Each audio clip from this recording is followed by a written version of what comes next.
各位朋友你好，今日本來想同大家分享一下我哋工作上邊一啲開心嘅話題。咁話說咧，之前有朋友啦，咁佢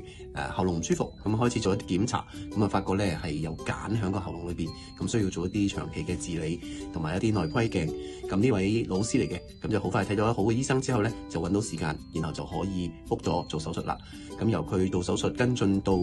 整個過程咧，大概都用咗2-3個月時間。咁樣過程裏邊不斷提醒佢去儲起啲醫療保險嘅單，咁佢屋企都幾好嘅，為佢預備咗一個咧就係基本嘅醫療保險。咁喺我哋呢邊咧就有一啲全面賠償嘅保障，咁所以我哋就會分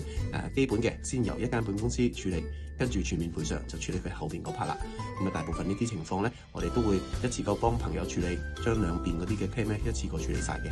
咁更加上啦，因為佢第一個醫療保單咧係響銀行度買，咁所以就冇 agent啊，冇人跟進。咁佢又返學啦，咁所以都唔會得閒處理呢啲嘢噶啦。咁所以都會透過一啲見面啊，上屋企收咗啲單咧就可以處理，咁等佢可以安心。不過咧去到中段咧，就佢有啲擔心咧，就係個使費總共咧都成16萬幾，咁對於一個年輕老師嚟講咧都有啲壓力。咁之後再發現咧，都差唔多時候要交稅，咁所以咧就盡快幫佢跟進啲工作之後，咁喺3月5號嘅早上。咁本來係一個好開心嘅日子，因為一早咧就睇到公司嘅系統咧，佢嗰啲嘅使費已經獲得賠償啦。咁所以咧銀嘅兜轉咧已經獲得處理。咁正當早上可能7點50幾分嘅時候，收到公司呢啲系統嘅信息，本來都幾開心，呢啲我哋工作可以處理得宜嘅時候，客人可以盡快攞翻錢。咁第二個信息冇幾耐收到咧，就係一個朋友，佢話佢嘅先生過咗身。咁呢個亦都係自己相識好多年嘅朋友啦，亦都係我哋嘅客戶。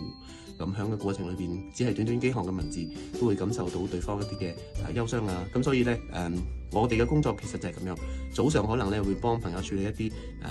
好簡單嘅賠償，但係冇幾耐，可能唔想發生嘅事咧，亦都喺身邊出現。咁喺呢啲時間，個人嘅EQ 啊、感情啊，或者嘅理性嘅分析咧，都要一步步